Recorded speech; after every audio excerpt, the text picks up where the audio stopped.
seems like in the offseason you guys kind of reshuffled your defensive staff to kind of seem like give more of individualized attention in different areas. Do you feel like that restructuring is paying dividends in the spring, and if so, how?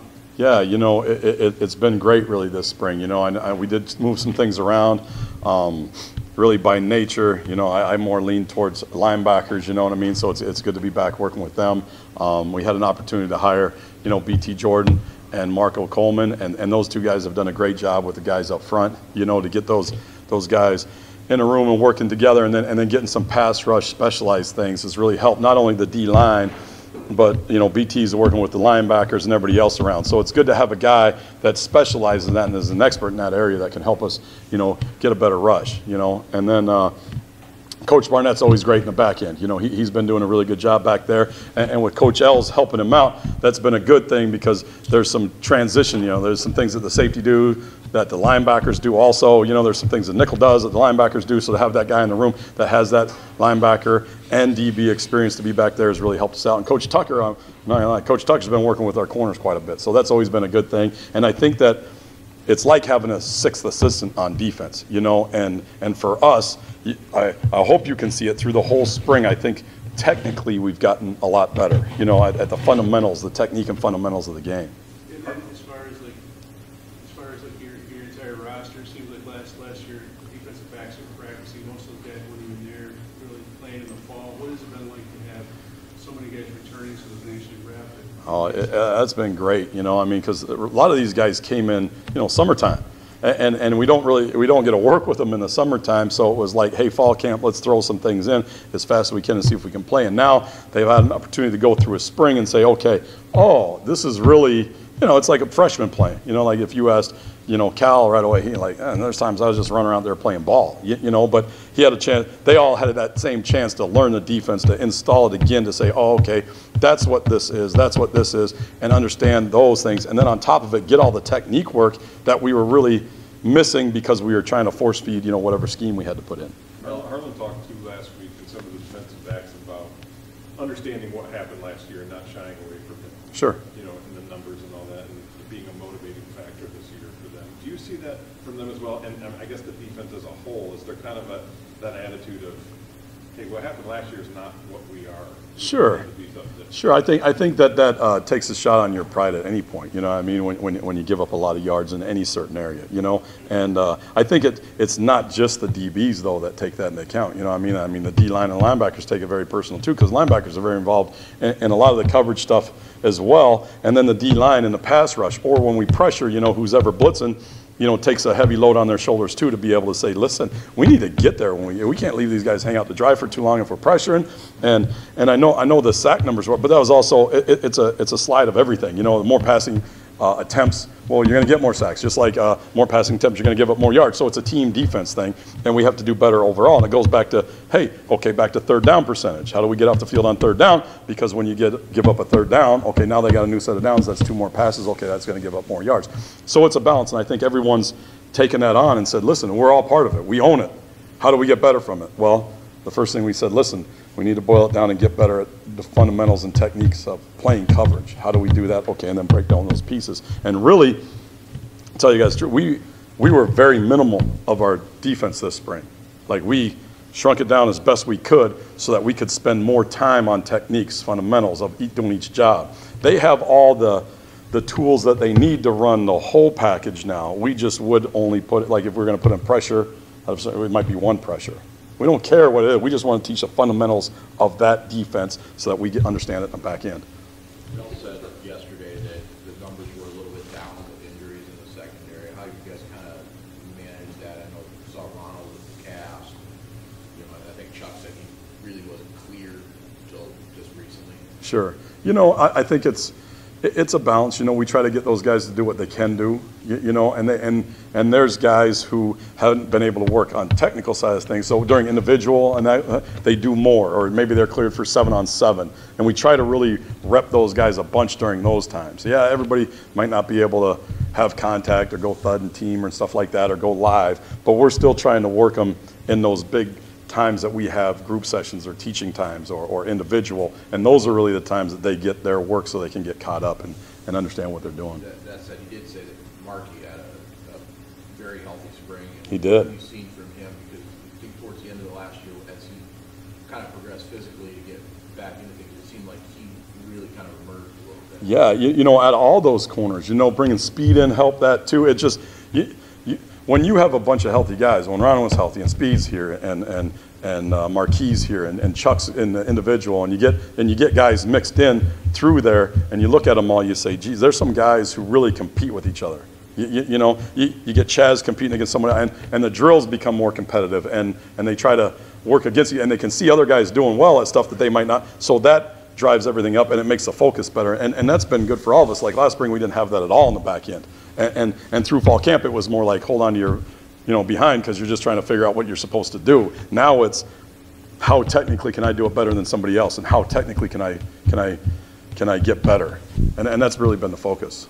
Where do you think you guys made the biggest steps going from 2020 and all the complications there to last year, and what's the next, you know, big progression?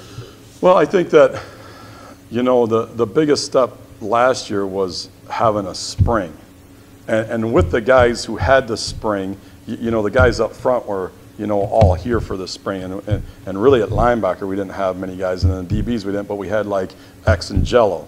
You know those guys.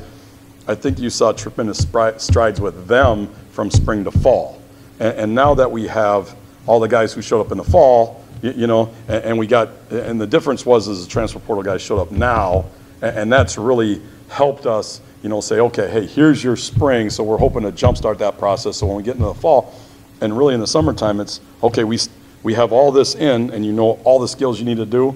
Now let's go and really start playing. And I think that we're playing faster now than we have. We're playing more technically sound, and we understand the concepts better even now, because it's that spring really helps you jumpstart. And we didn't have it in 2020 at all. We had it with some of the guys in 21, and so we're hoping to have it with most of the guys that'll play right now.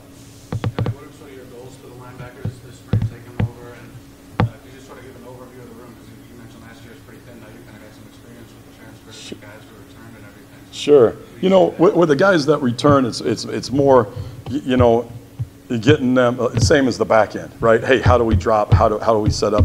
What are our reads? What are we looking like here? You know, how do we move? How do we take on blocks? All those kind of things. And then it was great to add, you know, some of the new guys, because you're in there and you're saying, okay, you got a Brule and you got a Jacoby, and they're coming in, excuse me, and those guys, you know, add depth to the room, which is something we didn't have. And then that depth, again, like the corners we were taught, it adds competition. You know, when they see someone else make a play, it's a good thing. And the cool thing about the room is they all help each other out, and they all bring each other along, and they all hold each other accountable. And that's starting to grow and starting to be better, because really, I mean, if there's 6 or 7 guys or how many guys in that room that can play, and you can say, listen, we can play them all, it's going to make our special teams better, because we're not just saying, hey, you two got it and go. You know, you can say, okay, you two ran down on kickoff, okay, you two start off the series. It doesn't matter. And we might even be able to say, okay, hey, you know, there's a couple guys in that room with the ability to rush. And you'd say, okay, hey, you can get down there on 3rd down and go rush, or we can blitz this, or we can use this, you know, whatever that. And that helps the team overall just get more pressure. What about Snow? How's he been doing that? He's been doing it outstanding. He's a really good football player. He is a really good football. He's a natural, instinctual guy. You know, it's probably the best fit for him right there. You know, and that's, you know, those kind of safety dudes who have that mind in there. You know, he's fit in well, and he understands a lot of skills anyway, because that nickel spot, like we said when we moved Ross, there's a lot of those same fundamentals that they use. So he hasn't missed a beat moving in there. It's been great. Personally, how did you deal with the criticism last year? Obviously, you know, the team is obviously doing really well, but you know, obviously the defense has some shortcomings. I mean, how did you deal with the criticism personally?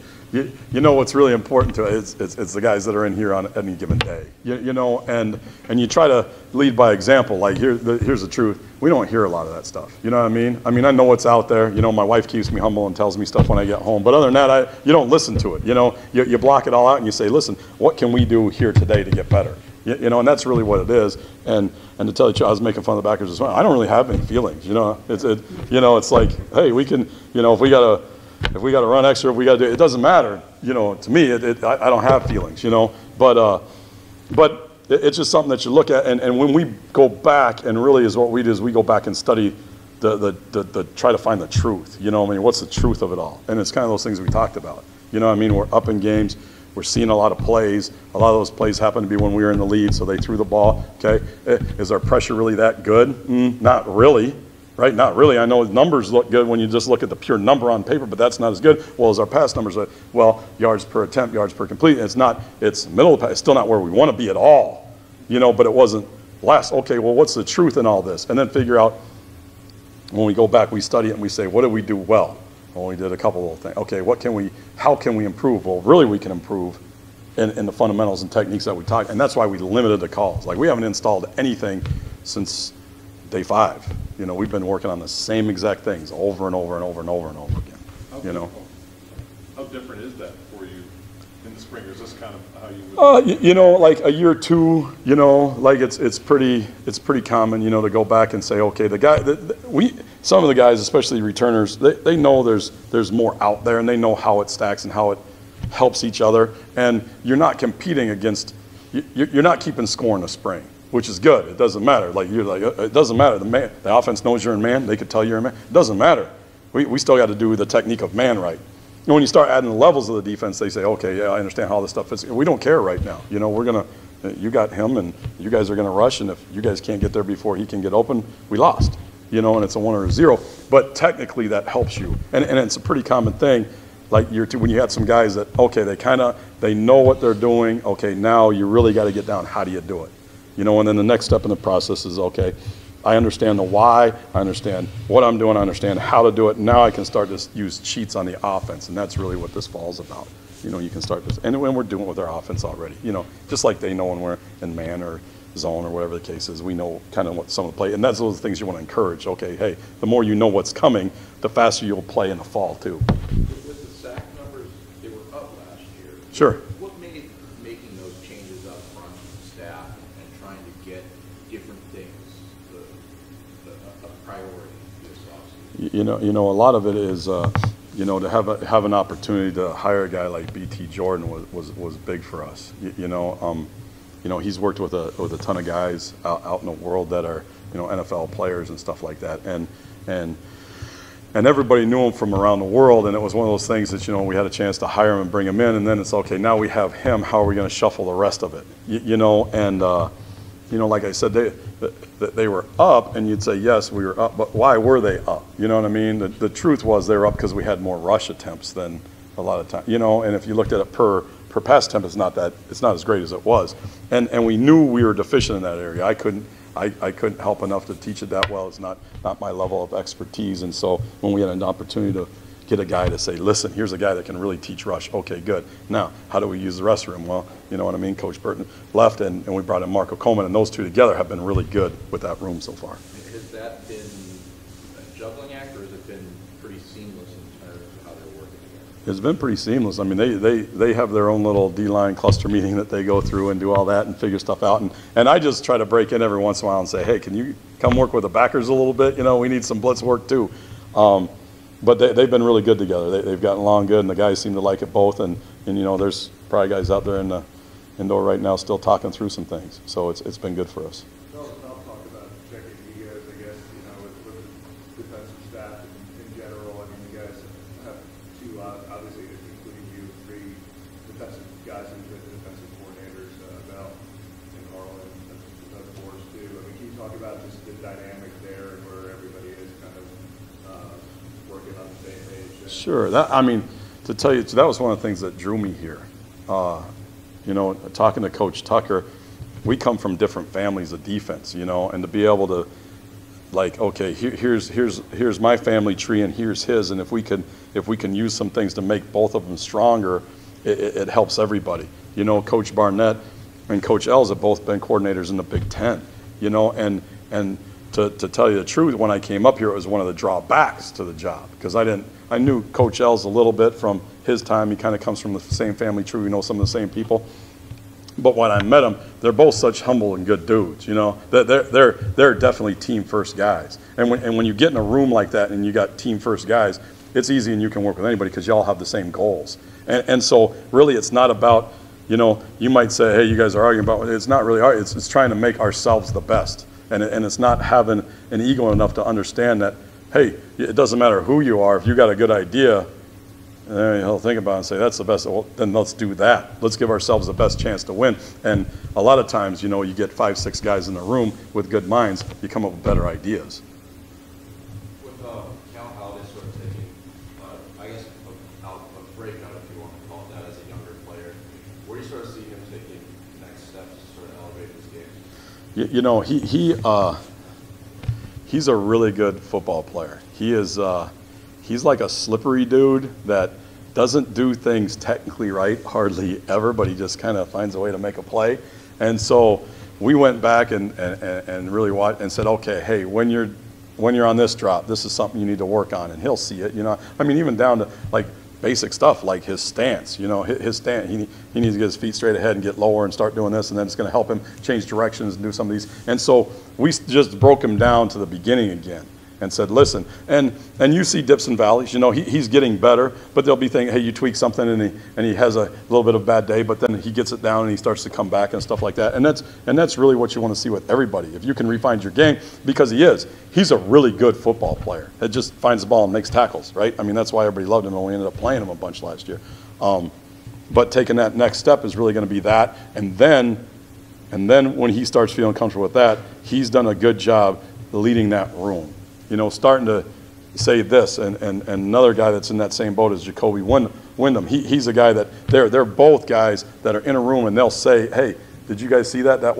That's not how we do it, or this is where we should be, and really being that guy that can start to help you coach, and that helps you all over the place. Do you foresee you guys transitioning more from zone to man, I guess, as you upgrade your talent? Shoot, yeah. I mean, you love to play more man. You know, you always want. I mean, if all the matchups were in your favor, you could play man every snap as long as you weren't getting some sort of routes, you know, and you could check out of that. Yes, we'd like to play. I think it challenges people, you know, as long as we can mix those things in, and we can lean on that more, it'll help us more. And that's some of the thing about bringing the DBs in, you know, and playing some different guys at nickel and doing some things, and moving snow and all those things. That's kind of the preparation and the next step, because you'd really like to be able to challenge guys, you know, and then that takes away some of those leaky yards of the, hey, instead of just checking it down and getting 5, and that's, you know, well, now he's got no place to go. Okay, quarterback scrambles, maybe get another hit on him. At linebacker, you kind of mentioned a little bit about how much of it right now is trying to find those pairings.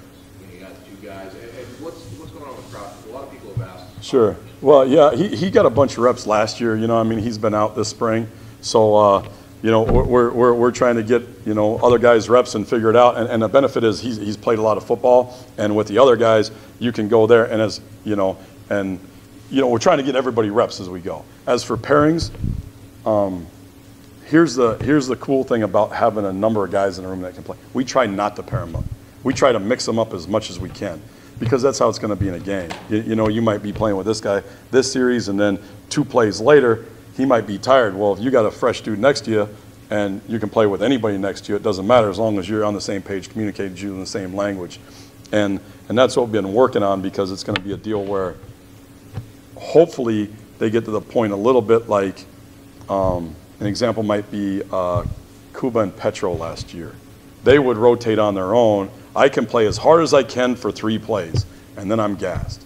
Well, get out of the game. Then the other dude comes in. I can play as hard as I can for 3, whatever that is, whatever that number becomes. Then you don't have to worry about when we sub, what we do, all those things. You just say, listen, I don't care who's standing next to me. You know, I'm going to go out and play with this guy. We're going to play as hard as we can for as long as we can. And I'm going to find out through fall camp and my conditioning how I can play like that as hard as I can. Okay, now I'm just going to get out and we can play somebody else. Does weak or strong side matter? Yeah, I mean, weak and strong side matter a little bit, but we're trying to cross-train everybody. You know, so the 2 new guys, we're not, you know. One's a Will, one's a Mike. But everybody else that's been in the room, we're cross-training them as much as we can. Can you give us kind of an idea of what each one of those guys, Brule and Wayman, bring to the table? Sure. Brule, we'll start with him. Playing Will, he's a phenomenal athlete, man. He can change directions and run. He has the ability to cover a ton of space when he's in zone, and he can play man. You know, so it's a deal there. He can also his burst is very good, where he can get off the spot, so he can rush, he can cover, he can do a lot of those things. So we're trying to figure out how much we can put on his plate to see how much he can do. Jacoby is playing Mike right now. You know, his ability really is he understands and reads in a box like he's a natural instinctive guy. He doesn't miss pulls. He doesn't miss back. He doesn't miss things in the core. He's under control on his movements. You know, he'll strike you. He'll run through you. He's good at those things. You know, the basic linebacker. And it's some of the reason why he's a Mike. The second piece of Jacoby is he's been a good leader to our room also. Like, he's a guy that walks in and says, listen, I know I'm from someplace else. It doesn't matter. Hey, we're all here together to do the same thing. Let's hold each other accountable and let's work towards being the best team we can be. And is not afraid to say something to somebody else. And that's been a refreshing thing to have a guy out there too that we're trying to get Cal to do too, and move forward and be able to say, hey, this isn't good enough or this is good enough, good job, you know, and celebrate and also, you know, critique guys. How much is figuring out the nickel, sort of the key to unlocking what you were mentioning about doing different things in the back end, wise and all that stuff, kind of the path forward to figuring that out and then allowing you guys the rest of the defense to do that? Yeah. I mean, getting a nickel where we can say, listen, here's a guy that can cover guys and play man in there too, and do all the other things we ask him to do. That's really one of the main pieces of finding out who that piece is. You know what I mean? And Chaz has moved in there. You know, Caleb Coley's been a young guy. Justin White's been a guy that's played some. That's more. And we've tried many different guys in there. You know, and that's kind of the piece that you say, okay, when we find that spot, okay, and we might not be able to play it all the time like we did last year. You know, because Snow's really a linebacker. And he could play against big people. Well, we can sub out that guy and put Snow back in, and now we're playing 4-3 again. You know, and so now it gives you that availability to be able to change personnel packages and do all those kind of things to match speed with speed, which then gives you a chance to play man again. How about those edge rushers? I mean, there's obviously a lot of changeover. You mentioned about Cooley and you lose easily as well. But what have you seen from those young guys in Vogel, and who's really kind of standing out? You know. One of the guys that has been flashing for us is really Brandon Wright. I mean, he's really come a long way. I mean, his athleticism and his speed has never been, you know, it's always been there. You know, he just had the speed of sometimes he used to go really fast in the wrong direction, you know, but he's starting to, hey, here's the defense, here's how you rush. And that's a guy that BT and Marco have been really good with. You know, he's improved every day. And that's a guy that just, you know, being a running back and then going to DN, I mean, that gives you a step on people. And he's a problem to deal with sometimes out there. You know, Vogel's done a good job coming in. You know, he was a stand-up dude, does some of that stuff. And he's done a good job, hey, embracing the defense, what do I need to work on this, and then focusing on those things as he goes through to see, because it's a little bit different than what he had done in the past. You know, Petro's been good, Steady Eddie kind of still coming, and then you got, you know, some other guys. Avery Dunn was having a good spring as he started off with, you know, but has a bunch of different muscle mass. He still has a decent burst on him and those kind of things, and you know, he gets nicked up or whatever. And Tank he's having a solid spring as he's going through, and he's been nicked up a little bit too. So we're hoping to get those guys in, a couple new guys in, and say, okay, let's see what we have there. And you know, really, if we need to supplement, you know, both those two guys that you asked about earlier, Jacoby and Brule, they both got some rushes in, along with Ben Sumer. They've been good.